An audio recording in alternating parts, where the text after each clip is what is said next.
Everyone, Sunita blogs. তোমরা সকলে কেমন আছো? অবশ্যই ভালো আছো, আমিও ভালো আছি। আজ আমাদের বাড়ি কালী পুজো, আর এটা হচ্ছে আমাদের পুরাতন বাড়ি। আর ছোটোবেলা থেকে এই বাড়িটাতে অনেক স্মৃতি, অনেক মুহূর্ত, অনেক টাইম কাটিয়েছি। এখনও পর্যন্ত ভাই বোনেদের সাথে খুবই আড্ডা হয় আর খুব আনন্দ হয় এই বাড়িটাতে। আর তারপর হচ্ছে মাকে আনা হয়ে গেছে, আর আমি, আমার দিদি আর সব বাচ্চা কাচ্চাদের নিয়ে গেছিলাম, ভাই গেছিলো, সবাই মিলে মাকে নিয়ে এসেছি গিয়ে।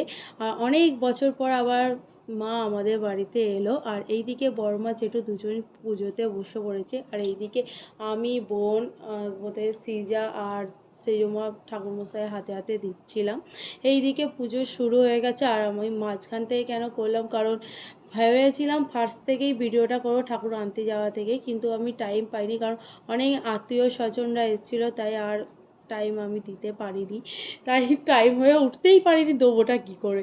আর এই দিকে হচ্ছে এই দুজনকে বললাম চ তোরা ঘুমিয়ে পড়বি চ। আর অনেকবার বলছি যা গিয়ে ঘুমিয়ে পড়, ওরাও ঘুমাবে না, ওরা রাস্তায় ঘুরছিল বলে ওই জন্য ওদের দুজনকে কাঁসর বাজাতে দেওয়া হলো।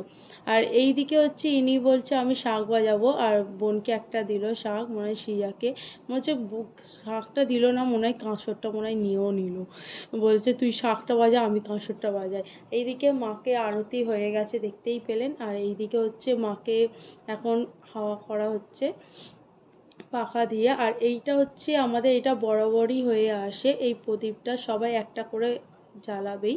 আর 6 বছর পর মনে হয় আমাদের পুজোটা হচ্ছে, হ্যাঁ 6 বছর পর আবার পুজো হচ্ছে, কারণ তার মধ্যে দিদা দাদু নেই, আর তাই জন্য পুজোটা মাঝখানে বন্ধ ছিল। ভেবেছিল যে আবার পুজো হবে, কিন্তু তার মধ্যে অনেক ঘটনা ঘটে গেছে, তাই পুজোটা বন্ধ ছিল। সবার মন মেজাজ তত ভালো ছিল না।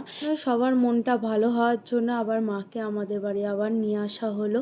আর নিয়ে এসে সত্যি করে মাকে দেখে সত্যি করে মনটা আমার সত্যি খুব ভালো হয়ে গেছে। আজকের মতো ভিডিওটা এই পর্যন্তই। নেক্সট ভিডিওতে দেখা হবে। এটা পার্ট 1, আর পার্ট 2 এর ভিডিও খুবই তাড়াতাড়ি আসছে। Tata, bye bye.